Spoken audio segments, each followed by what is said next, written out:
இந்த விதிகள் ஏழை மக்களை கூட நாட்டின் அரசராக மாற்றியவை. சாதாரண மனிதர்களை கூட பெரும் பணக்காரர்களாக மாற்றக்கூடியவை. கவனமாக கேளுங்கள் நண்பர்களே. சாணக்கிய விதி எண் 1. உழைப்பல்ல அறிவு. செல்வத்தின் திருமகள் உழைப்பாளிகளை என்றுமே விரும்புவதில்லை. அதற்கு மாறாக அறிவாளிகளை மட்டும் அந்த திருமகள் விரும்புகிறார்.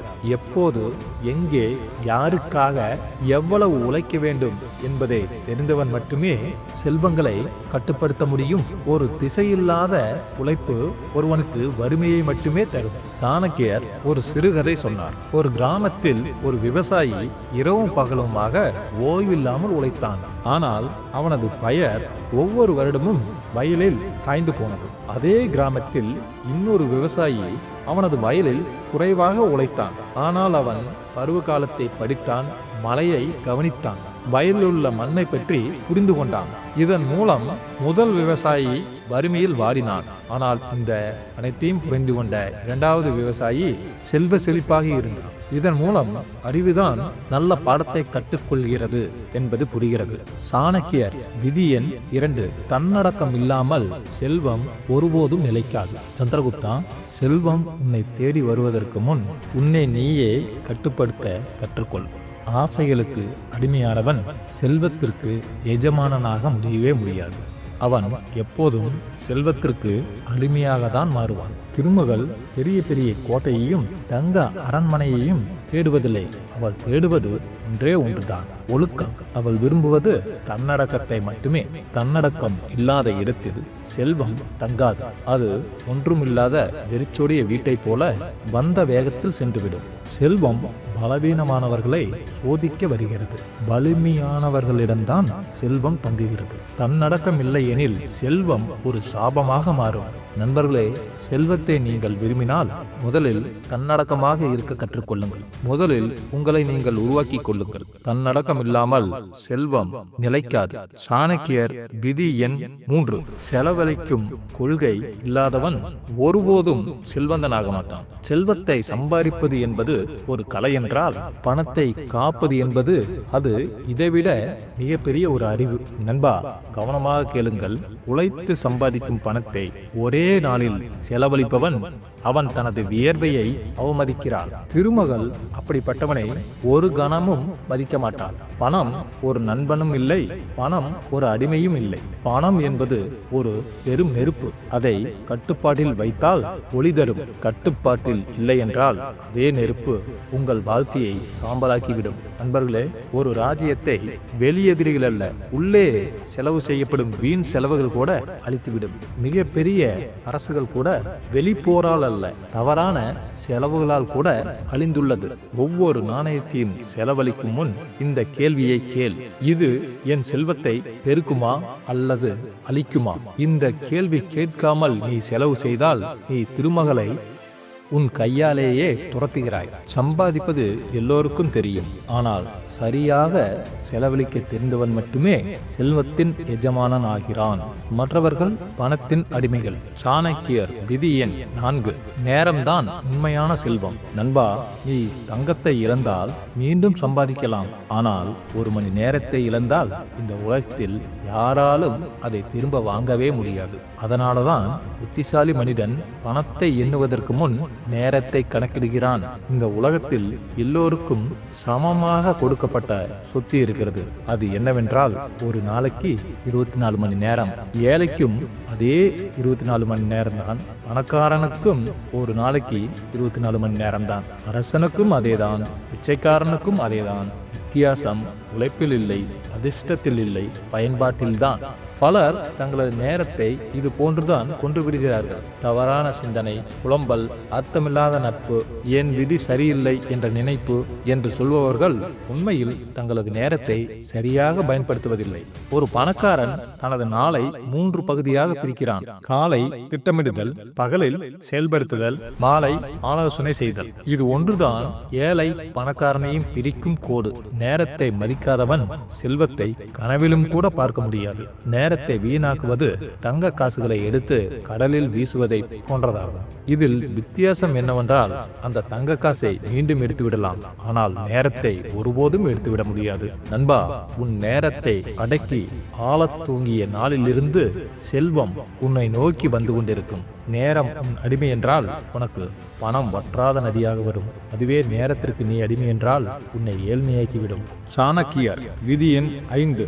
அறிவில் முதலீடு செய், அது மட்டுமே உண்மையான செல்வம். நண்பா, தங்கம் அழியும், வெள்ளி கரையும், அரண்மனைகள் கூட அழிந்துவிடும், ஆனால் அறிவு மட்டும் என்றுமே அழியாது. அறிவு திருட முடியாத செல்வம். அறிவை எப்போதும் திருட முடியாது. காலத்தால் அழியாத செல்வம் அறிவு. அதனாலதான் பண்டைய கால ஞானிகள் அறிவுதான் மிகச் சிறந்த செல்வம் என்று கூறுகிறார்கள். பணம் உன் கையில் இருந்தால் அது உன்னுடையது. அறிவு உன் மூளையில் இருந்தால் அது உன்னையே உருவாக்கும். ஒரு மனிதன் எவ்வளவு பணம் வைத்திருக்கிறான் என்பதை விட அவன் எப்படி யோசிக்கிறான் என்பதே அவனுடைய உண்மையான மதிப்பு. அறிவு இருக்கிறவன் வாய்ப்பை பயன்படுத்திக் கொள்கிறான். அறிவில்லாதவன் வாய்ப்பை தவறவிட்ட பிறகு அதிர்ஷ்டத்தை குறை கூறுகிறான். இருவரும் ஒரே இடத்தில் இருப்பார்கள், ஒரே நேரத்தில் இருப்பார்கள். வித்தியாசம் பார்வையில். பணம் இல்லாதவன் ஏழை இல்லை, அறிவில்லாதவன் தான் உண்மையிலேயே மிகப்பெரிய ஏழை. ஏனென்றால் அறிவில்லாதவன் பணம் வந்தாலும் அதை சரியான முறையில் கையாள தெரியாது. அதனாலதான் ஒரு வாய்ப்பை பெற்ற பின்னும் நிறைய பேர் விழுகிறார்கள். ஆடம்பர செலவு செய்து பணத்தை வீணடிப்பதல்ல, உன் மூளையை கூர்மையாக்குவது. அனுபவங்களிலிருந்து பாடம் கற்றுக்கொள். புத்திசாலிகளை எப்போதும் உன் அருகில் வைத்துக்கொள். இதுதான் வட்டிக்கு வட்டி தரும் ஒரே முதலீடு. அறிவில்லாதவன் கையில் இருக்கும் பணம் ஒரு ஆயுதம். குழந்தையின் கையில் இருப்பது போல அது அவனையும் அழித்துவிடும், மற்றவர்களையும் அழித்துவிடும். நண்பா, உனது செல்வத்தை பொருட்களில் தேடாதே, உனது அறிவில் தேடு. அறிவிருந்தால் செல்வம் உன்னை தேடி வரும். அறிவில்லை என்றால் செல்வம் இருந்தாலும் அது உன்னை அழித்துவிடும். வாய்ப்பை அடையாளம் காண்பவன் மட்டுமே பணக்காரன் ஆகிறான். வாய்ப்பு எப்போதும் நமது கதவை தட்டி வராது, அது அமைதியாக வரும். கவனம் இல்லாதவன் அதை கவனிக்க கூட மாட்டான். கவனம் உள்ளவன் மட்டும் அதை தூரத்திலிருந்தே அடையாளம் காண்கிறான். வாய்ப்பு என்பது எல்லோருக்கும் வருகிறது, ஆனால் அது எல்லோருக்கும் தெரிவதில்லை. ஒரே காலம், ஒரே சூழல். ஒருவன் அதிலிருந்து செல்வம் உருவாக்குவான், மற்றவன் நான் அன்லக்கி என்று புலம்புவான். வித்தியாசம் அதிர்ஷ்டத்தில் இல்லை, விழிப்புணர்வில் தான் இருக்கிறது. நேரம் என்பது ஒரு காட்டு விலங்கை போல நின்று காத்திருக்காது, திரும்பி பார்க்காது. பிடிக்க தெரிந்தவன் அதை அடக்குவான். தயங்கினால் அவன் கண்ணுக்கு முன்பே அது ஓடிவிடும். வாய்ப்பை தவறவிட்டவன் இரண்டாவது வாய்ப்பை அவன் கனவில் தான் பார்க்கிறான். முதல் வாய்ப்பு அவனை திரும்ப நம்புவதில்லை. சாணக்கிய நீதி சொல்கிறது, தயக்கம் என்பது வாய்ப்பின் மிகப்பெரிய எதிரி. வாய்ப்பு வரும்போது நீ தயங்கினால் அந்த வாய்ப்பு உன் எதிரியிடம் செல்கிறது. அப்புறம் என்ன, அவன் வெற்றி பெறுவதை நீ பார்க்க நேரிடும். உண்மையில் அதுதான் உண்மையான வேதனை. நண்பா, வாய்ப்புகள் வானில் விழும் தங்கமல்ல, அவை கண் உள்ளவனுக்கு மட்டும் தெரியும். பாதையில் நீ விழிப்புடன் இருந்தால் வாய்ப்பு உன் அடிமை. சாணக்கியர் விதி எண் 7. செல்வத்தை பாதுகாக்க தெரியாதவன் அதை பெற அவன் தகுதியற்றவன். நண்பா, பணம் சம்பாதிப்பது எல்லோருக்கும் சாத்தியம், ஆனால் அந்த பணத்தை நீண்ட காலம் உன் கையில் வைத்திருப்பது மிகவும் கடினம். அதனால்தான் ஒரு சிலர் ஒரு கட்டத்தில் பணக்காரர்களாகிறார்கள், பின்னர் அவர்களே மீண்டும் மிகவும் ஏழையாக மாறுகிறார்கள். செல்வங்கள் எப்போதும் வெளி எதிரிகளால் அழிவதில்லை, உள்ளே இருக்கும் லட்சியத்தால் தான் அழிகிறது. ஒரே இடத்தில் எல்லா செல்வங்களையும் வைத்தவன் ஒரே அடியில் எல்லாத்தையும் இழக்கிறான்.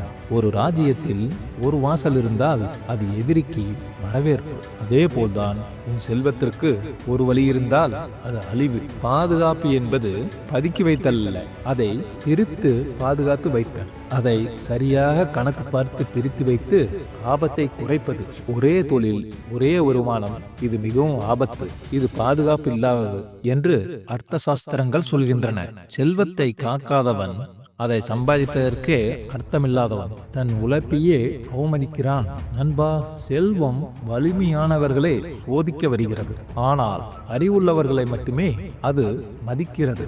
நீ செல்வத்தின் எஜமானனா இல்ல தற்காலிக விருந்தினனா என்பது நீ பாதுகாப்பை உருவாக்குகிறாயா இல்லையா என்பதில்தான் இருக்கிறது. நண்பா, நீ இப்போது ஒன்றை தெளிவாக புரிந்திருக்க வேண்டும். கடின உழைப்பு என்பது ஒரு கருவி மட்டுமே. அந்த கருவியை எப்படி பயன்படுத்த வேண்டும் என்று முடிவு எடுப்பது அறிவு மட்டுமே.